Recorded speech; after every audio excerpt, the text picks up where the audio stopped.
The man in the corner booth restaurant was full. Waiters moved quickly. Silverware clinked. Low jazz music floated in the air like perfume. The walls were covered in deep red velvet, and candles flickered softly on every table. This was La Carmen, the most exclusive dining spot in downtown Los Angeles. Only the elite came here. Celebrities, tech billionaires, royals from abroad. If you got a reservation, it meant you mattered. But that evening, a man walked in without one. He wore a plain black shirt, faded jeans, and old boots.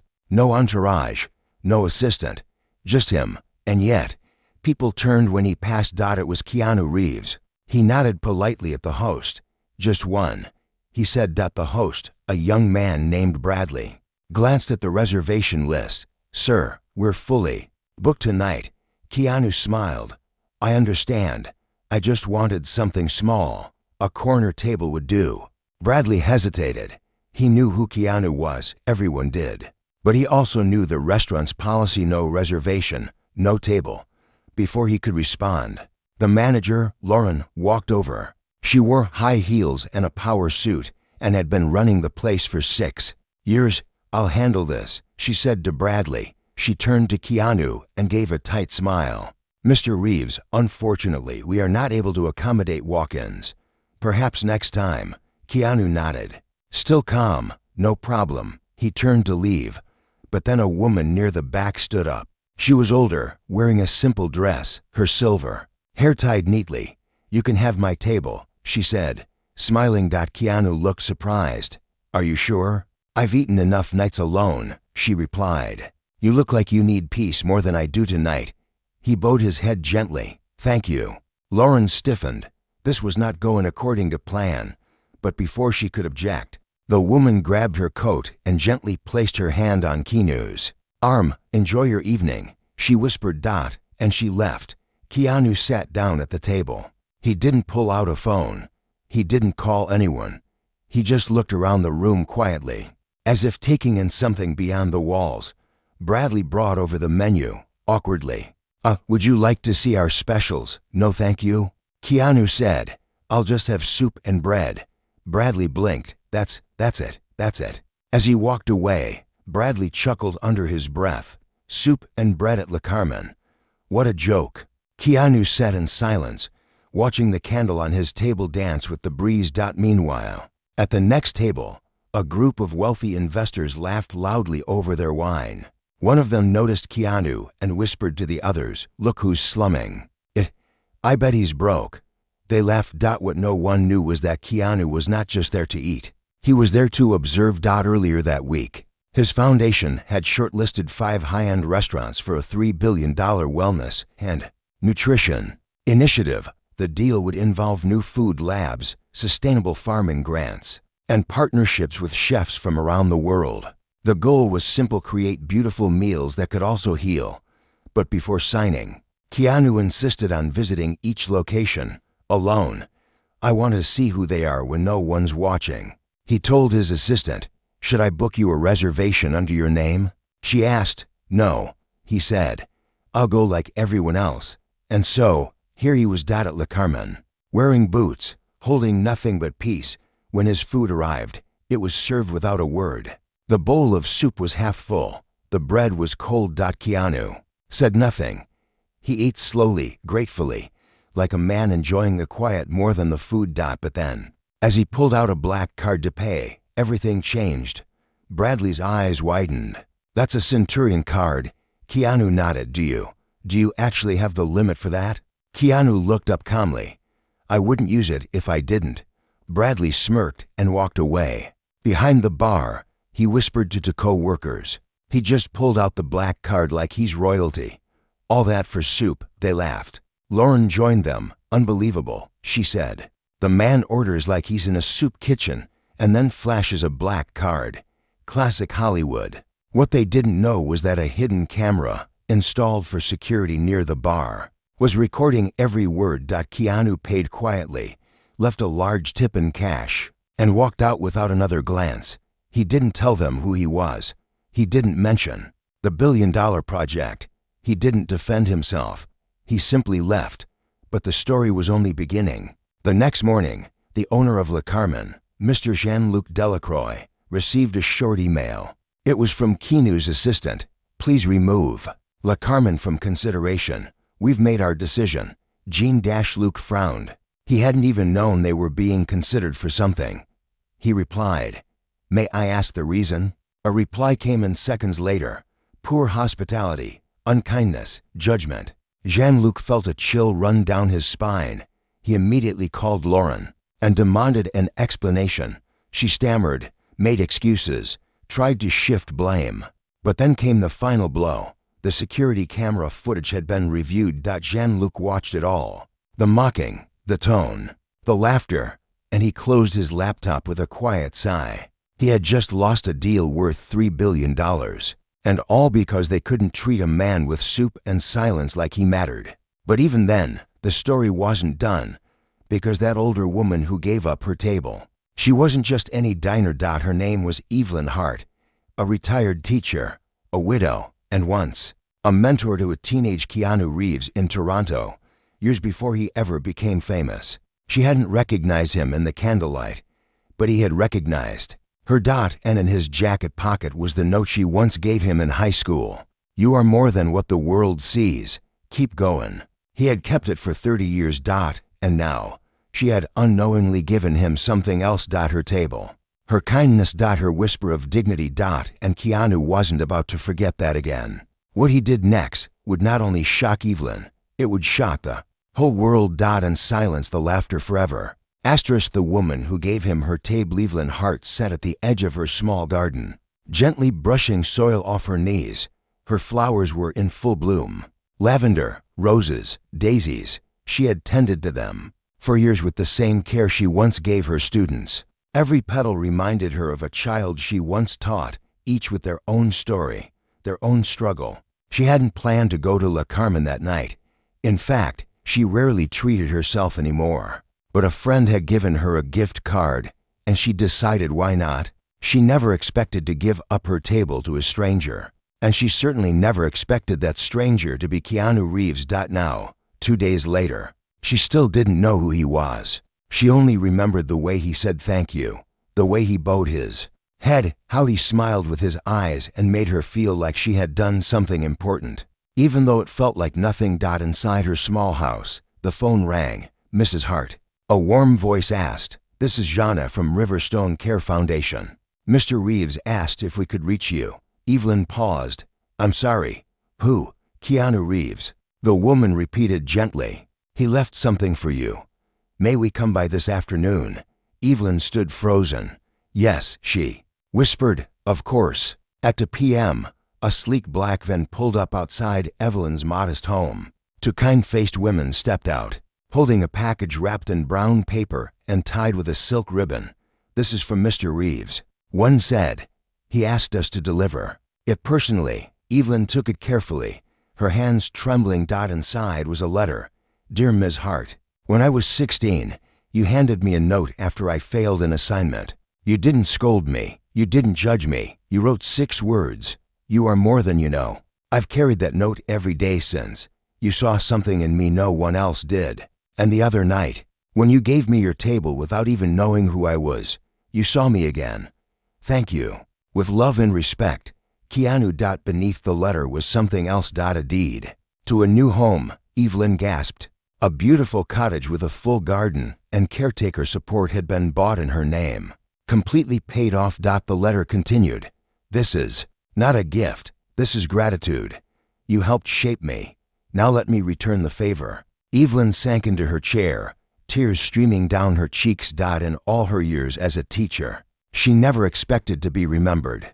Not like this. And still, the world didn't know. But it would. Across the city, news had started to spread. A well-known food critic named Marcus Brent had just published a post, rumor. Keanu Reeves cancels $3 billion deal after being mocked for using black card at Le Carmen. The post exploded. It wasn't confirmed. But it didn't matter. People believed it. Because deep down, everyone wanted to believe there were still people who chose humility over ego. Comment sections lit up. "If that's true, he's a legend. We need more Keanus in the world. Le Carmen just ended themselves. Meanwhile, inside Le Carmen, panic had erupted. Lauren had been called into a meeting with Jean-Luc, the owner. He was furious. "We lost everything," he said, slamming the folder on the table. "Do you understand what you've done?" "How was I supposed to know?" Lauren snapped back. "He came in looking like someone off the street. That's the point," Jean-Luc shouted. "Kindness isn't about who you think someone is. It's about who you are." Bradley stood outside the door, pale. He knew he had laughed too. He had joined in. And now, he was ashamed. Meanwhile, Keanu was not reading the news. He was walking through the halls of a children's hospital. He visited every week without telling anyone. No cameras, no announcements. Just him and a bag full of comic books, games, and time. As he sat beside a boy named Leo who had been battling leukemia, a nurse whispered, "Did you hear? You're all over the internet again." Keanu smiled gently. "I try not to check. They're saying you canceled a deal because someone laughed at you." Keanu shook his head. "Not because they laughed at me." The nurse looked confused. "Then why?" He leaned closer. "Because they laughed at the wrong part of me. The quiet part. The part that listens. And if they can't honor that in me, they can't honor it in others." She nodded slowly. "Do you regret it?" "Not for a second," he said. That night, Le Carmen posted a public apology on their social media. It read, "We deeply regret the behavior of our staff and have taken immediate steps to correct it. Hospitality begins with humility. We failed to deliver both, but the comments were brutal. Too late. You had your chance. Actions speak louder." Some users even began posting reviews with 1-star ratings, sharing made-up stories about being treated badly. The restaurant's rating plummeted overnight, but Keanu hadn't asked for any of it. And in fact, he didn't want revenge. He wanted redemption. The next morning, a private car pulled up outside Le Carmin. Keanu stepped out. He walked through the front door, dressed the same way as before. Simple. Calmed out the new manager, who had replaced Lauren, looked stunned. "Mr. Reeves, what? I'd like to speak with the staff," he said softly. They gathered in the back room, some nervous, some ashamed. Keanu stood before them and said, "I'm not here to embarrass anyone. I'm here because this moment doesn't have to end in punishment. It can begin in change." He looked around the room. "You judged me because of how I looked, how I ordered, because I didn't demand attention. But the truth is, many people walk into places like this every day, carrying stories you don't see, and they deserve the same respect as the ones wearing diamonds." Bradley looked down. He was trembling. Keanu walked over to him and gently placed a hand on his shoulder. "This isn't about me. It's about the next person who comes through that door quietly. Will you make them feel seen?" Bradley's eyes filled with tears. "Yes," he whispered. Keanu turned to the others. Double quotes. "Good. Then we're done here." He nodded once and left. No threats. No lawsuits. Just grace. As he stepped outside, a young woman approached him, holding a notebook. "Mr. Reeves, yes? I was in the restaurant that night. You didn't see me, but I was watching." He looked at her kindly. "You didn't say anything," she added. "You just let it happen. And somehow, that made me believe again, in quiet strength, in humility, in hope." She handed him the notebook. "I write poems. This one's about you." He accepted it gently. "Thank you," he said. "No," she replied. "Thank you." Back in his car, Keanu opened the notebook. The poem read, "A man who walks with silent steps and speaks with hands not fists, who teaches not by shouting loud, but by the peace he lifts. He doesn't fight to prove his worth. He doesn't beg for praise. He simply walks through darkened rooms and quietly lights the place." Keanu closed the book and smiled. Outside his window, the city rushed on, but somewhere in the noise, a new silence was growing. One filled with purpose, and the best was yet to come. Asterisk whispers louder than words. It had been a week since Keanu Reeves quietly walked out of Le Carmin, leaving behind more than just a black card. He had left behind a lesson, one that was slowly echoing through the city like ripples on water. News outlets continued reporting the story. At first, it was treated like celebrity gossip, another feel-good headline. But something was different this time. The world didn't let this one go, because this story wasn't about money, it was about meaning. Bradley, the young waiter from Le Carmen, couldn't sleep, not because he had been publicly embarrassed, but because Keanu's words had settled deep in his chest and refused to leave. You judged me because of how I looked, because I didn't demand attention. He thought about how many people he had treated with less kindness, how many quiet guests he had rushed past, how many soft voices he had ignored just because they didn't look rich enough, important enough, loud enough. One morning, Bradley woke up and did something he had never done before. He wrote a letter, not an email, not a post. A real letter. He sent it to Keanu Reeves through a foundation office listed online. Dear Mr. Reeves, I want to thank you not for forgiving me, but for teaching me something I never learned in school. You reminded me that dignity has nothing to do with clothing or money. I want to be different now. I don't want to laugh at quiet people anymore. I want to serve with respect. Thank you for not shaming me. Thank you for showing me how to be a better man. Bradley, he didn't expect a reply, but he wrote it anyway, and somehow, that small act of reflection started a change inside him. He began volunteering on weekends at a shelter downtown, not because he had to, not because anyone told him to, but because something inside him had shifted. And he wasn't the only one. A few blocks away, Evelyn Hart sat in her new home. Her small cottage smelled like fresh baked bread and blooming. Jasmine, volunteers from Keanu's foundation, had helped her settle in. She now had regular care, a gardener, and a new piano, something she hadn't touched in years. She opened a letter from Keanu that morning. Your table was never yours to give.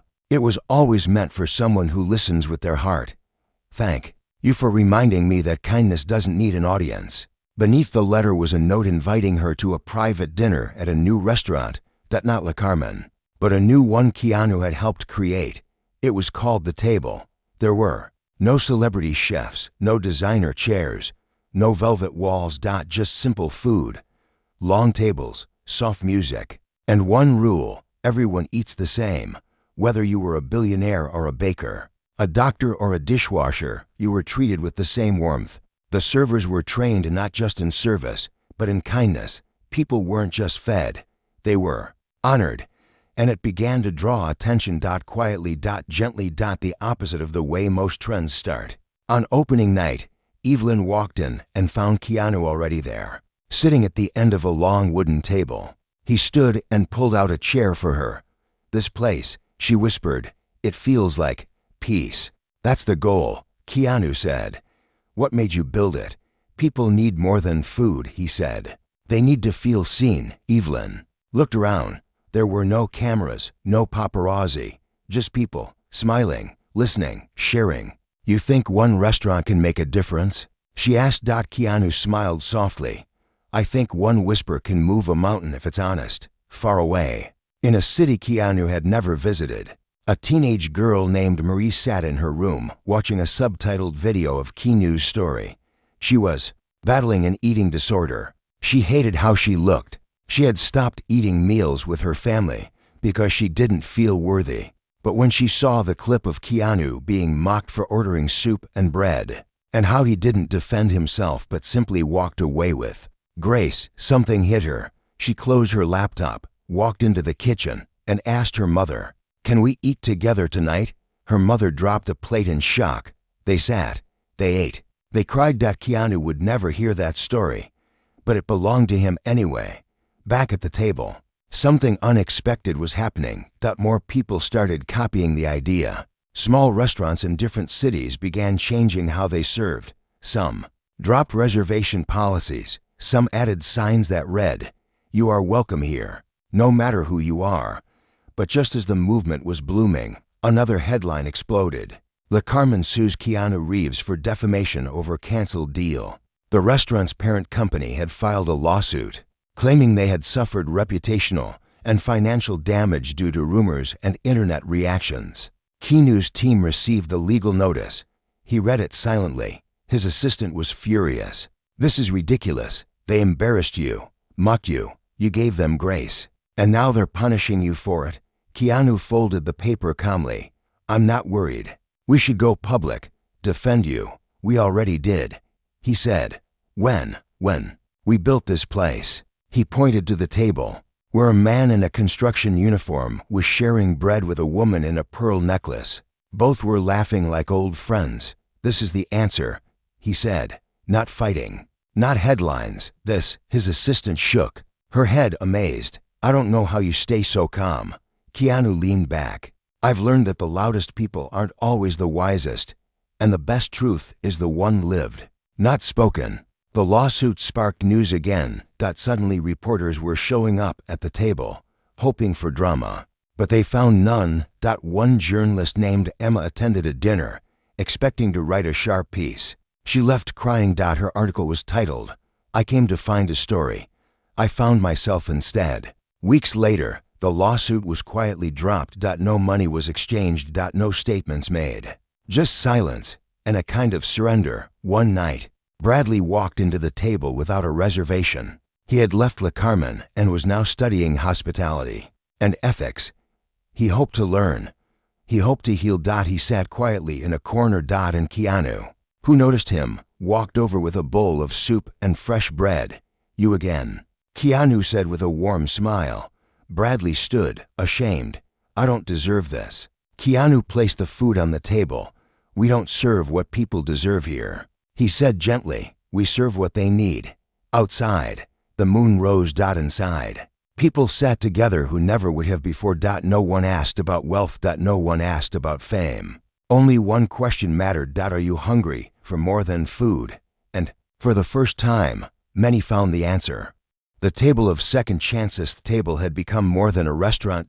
It had become a symbol. There were no velvet ropes, no dress codes, no gold-plated menus. Yet, the waiting list stretched across cities, not because people wanted to be seen eating there, but because they wanted to feel seen. Something sacred had formed within those wooden walls, as if kindness itself lived there, gently touching everyone who walked in. Keanu Reeves never once gave a press interview about it. He didn't need to, because stories spread faster than statements, like the story of Malik. A former gang member, 26 years old, fresh out of prison. He walked into the table one rainy evening, clothes damp, face hard. The host smiled and asked, first time? He nodded. Double quotes right this way. Malik sat down and looked around, unsure if this place was real. A woman in pearls passed him the salt. An elderly man offered him water. A child waved and smiled at him like he was a friend. He couldn't understand it. Are they not judging me? He asked quietly. A young woman at the next seat smiled and said, we don't judge here. We just eat together. And for the first time in 10 years, Malik cried.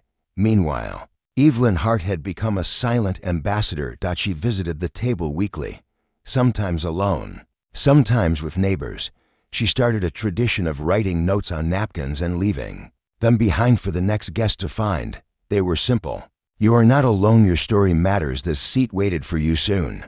Guests began doing the same. The table became a library of hidden kindness tucked between bread baskets and sugar jars. Keanu would read a few every night before closing. One night, he found a napkin with a child's handwriting that said, I feel safe here. He folded it gently and placed it in his pocket. But outside the restaurant's warm glow, shadows began to stir again. A group of wealthy investors, once connected to the original Le Carmen deal, began to grow uneasy. They had heard about the table, seen the headlines, watched the videos, but they didn't like it. It's just a stunt, one of them said. He's turning food into philosophy. It's dangerous. Said another, he's making people believe money doesn't matter. A third investor, older and colder, leaned back and whispered, if he keeps this up, we lose control. They decided to act. They began a quiet campaign. Online posts claiming poor hygiene at the restaurant. Fake reviews accusing staff of discrimination. A blog post suggesting Keanu had stolen the concept from another chef. And slowly, the pressure returned. Keanu's single quotes team was frustrated. They're lying, his assistant said. We have to respond. Keanu sat at the edge of the kitchen counter, peeling garlic. No, he said softly.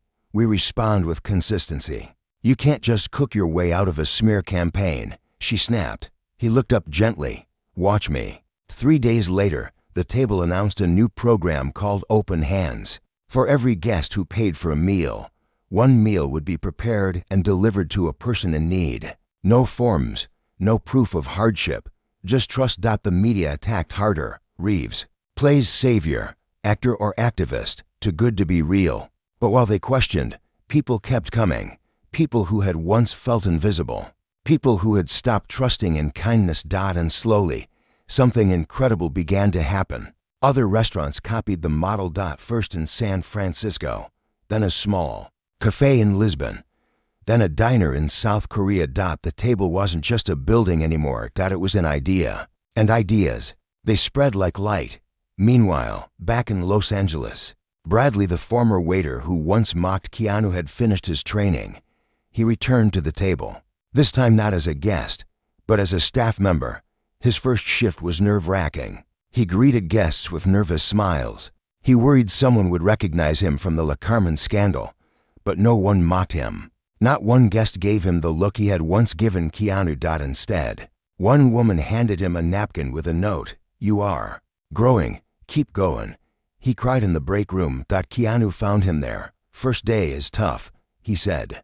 Bradley nodded. "I don't deserve to be here." "Then you're exactly where you're supposed to be," Keanu replied. But the battle outside grew louder. Anonymous emails were sent to inspectors. One night, a city official showed up demanding a surprise inspection. He walked in with a clipboard, a tight frown, and a flashlight. Keanu welcomed him personally. "Can I get you some soup?" he asked. The man blinked. "I'm not here to eat." "Everyone's welcome to eat," Keanu said. He sat the inspector at a table, brought him food, and then quietly returned to the kitchen. The inspector stayed for hours, not inspecting, just watching. Listening. Feeling. He left without saying much.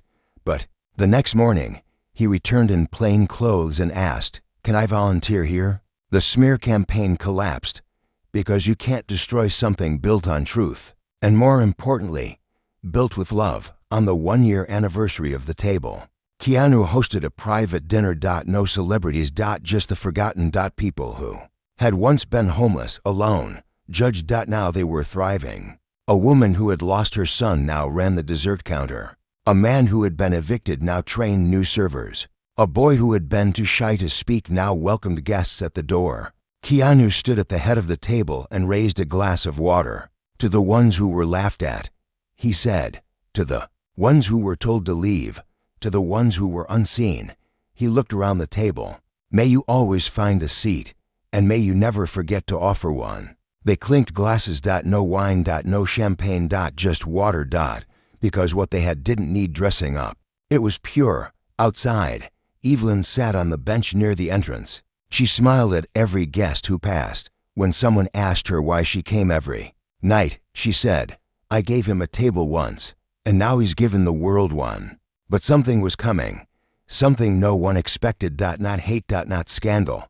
Something beautiful, but wrapped in mystery. Keanu was about to disappear again, but not before leaving behind one final message. One final note. One last invitation. Asterisk. The chair left. Th anniversary of the table had passed, but its heartbeat kept growing stronger. Newspapers finally stopped writing about scandals and started writing about stories. Not celebrity stories, but human ones, real ones, stories. Like a mother who reunited with her runaway daughter after they met by accident at the table.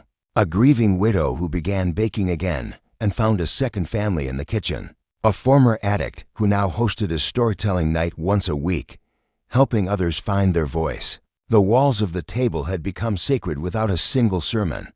But then, one morning, something changed. Keanu was gone. No note, no message, no warning. The staff arrived to find his apron folded neatly on the counter. His black notebook sat beside it, closed. On top of the notebook, one small white card rested. It said, "Keep serving. I'll be watching." The staff stood frozen. Bradley picked up the notebook but didn't open it. "Do we call someone?" he asked softly. Evelyn, who had arrived early to water the plants, walked over. "No," she said. "He's not lost. He's just walking." "Walking where?" someone asked. "Wherever kindness is needed next." Days turned into weeks. Guests continued arriving, hoping to catch a glimpse of Keanu. Some cried when they realized he wasn't there anymore. Others smiled, understanding the message. Because everything he taught was still here. His presence lived in the way the servers poured water gently, in the way children were spoken to like equals, in the way no one ever rushed anyone to leave. He didn't need to be seen to be felt. But the mystery began to spread. Where did he go? Some said he moved to the mountains. Others believed he was helping build shelters under a different name. No one really knew, until Evelyn received a letter. No return address. Just her name written in simple handwriting.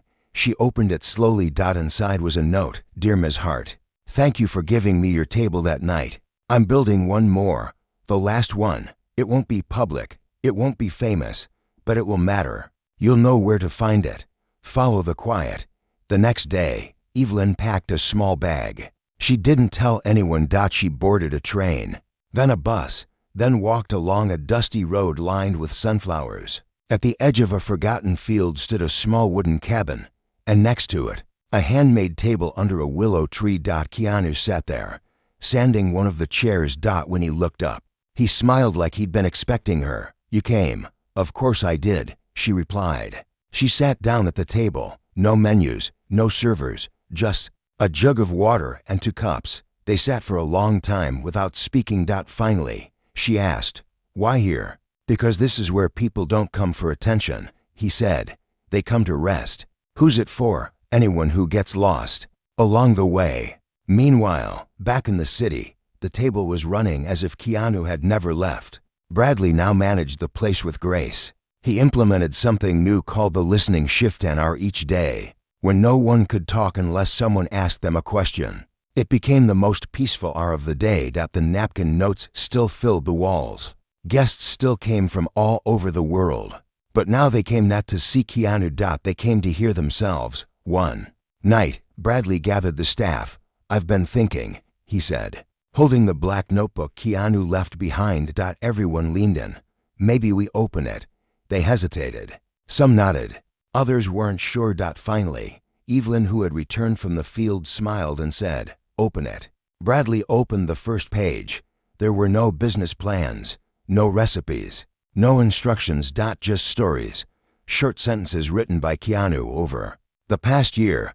Today a man offered to help a stranger tie his shoe. A little girl shared her last cookie. Someone said thank you without expecting anything back. Page after page. Tiny moments of beauty. No names. Just kindness. As Bradley flipped to the last page, there was one final sentence. If I disappear, remember this: every act of grace is a seed. Plant them, water them, never stop. Tears fell in silence. They placed the notebook in a glass case by the entrance with a sign. This book is not about him. It's about you. Months later, the table expanded. Not by opening franchises, but by inspiring other tables in different towns. Each one looked different. Some were churches, others food trucks, even libraries and parks. But they all followed the same rule: treat every person like a guest, even the ones who don't look like they belong. And in the corner of every place, there was always one chair left empty. Not because someone was missing, but because someone was always welcome. Back under the willow tree, Keanu sat carving a spoon. Evelyn brought him tea. Do you miss the city? She asked. Not the noise, he said, but the people. Yes. You ever going back? Maybe, he replied. But not yet. She sat beside him. You know, she said, some people still think you're just an actor. He chuckled. Maybe they're right. And some think you're a preacher. I'm not. So what are you? He looked at the tree above them, the sun filtering through. Just a man with a chair. He whispered. The final reservation. It had been a year since Keanu Reeves walked out of the world's spotlight and into silence. Not because he was tired, not because he was hiding, but because he believed the greatest work was not done in front of cameras, but around quiet tables with open seats. Back at the table in the heart of the city, life continued as if guided by an invisible hand. Napkin notes still filled the wall. Meals were still shared without judgment. And every day, the staff left one chair empty. Not for memory. But for mission. People would often ask the same question, when is he coming back? And Bradley, now the manager, always gave the same answer, maybe today, maybe never, but he's always here. Far away on the edge of a quiet town, Keanu sat under a tree reading a letter. It was from a little girl named Emily. She had visited the table with her dad and wrote her note on a napkin with crayon. Dear Mr. Quiet Man, you smiled at me and made me feel big. I want to smile like you. My dad said I can be like you if I grow kindness in my heart.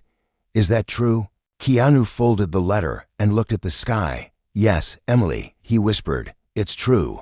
But one morning, something pulled him back to the city. Not a call, not an invitation. Just a whisper. As he boarded the train, he didn't wear anything special. Just jeans, a hoodie, and a small black notebook in his pocket. When he arrived at the table, no one noticed at first. He stepped inside quietly, just as he had that first night at Le Carmen. Long ago. The staff froze when they saw him, not because he was a celebrity. But because they had missed him.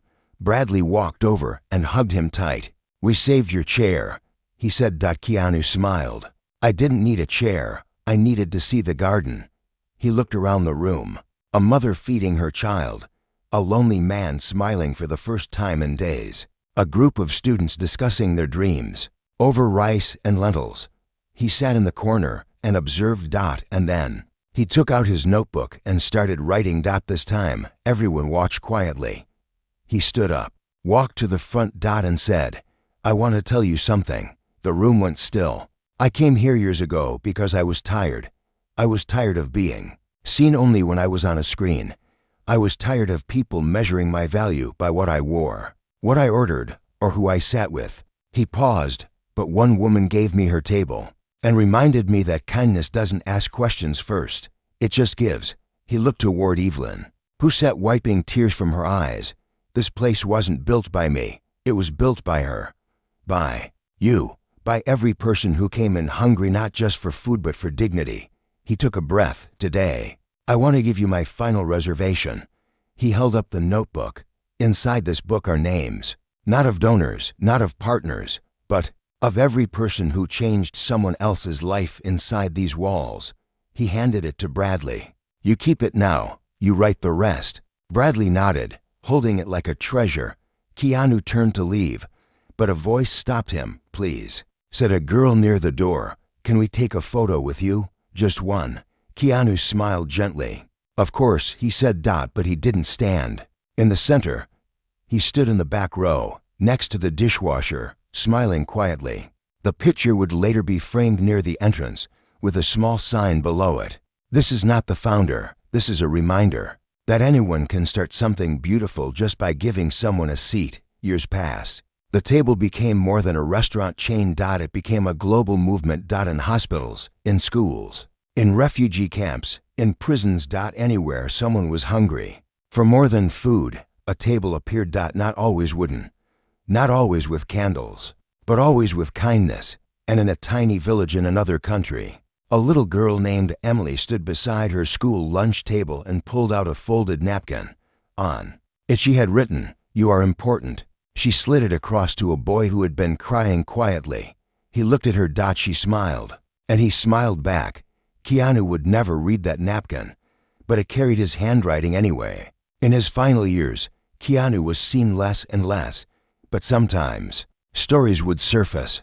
Someone saw him in a bookstore leaving behind an envelope filled with cash for a struggling mother. Someone found him in a soup kitchen handing out food with no camera in sight. Someone watched him pick up trash in a park at sunrise. But he never stayed long. Just long enough to plant a seed. Then he moved on. On his last birthday, no one knew where he was until Bradley received a package. Inside was a new black notebook. On the first page, it said, "If you're reading this, I've gone ahead. Keep the table open, keep the seat ready, and never stop choosing kindness." Beneath it was a final note written in red ink. Love always wins, and sometimes it just needs someone to hold the door open. And so they did. The table never closed, not for holidays, not for rain, not even for goodbyes, because it wasn't about the man who started it. It was about the people who chose to sit beside strangers and treat them like family. And somewhere, under a tree, a chair remains. Still empty. Still waiting. Because kindness is never finished. It just waits for someone new to carry it forward.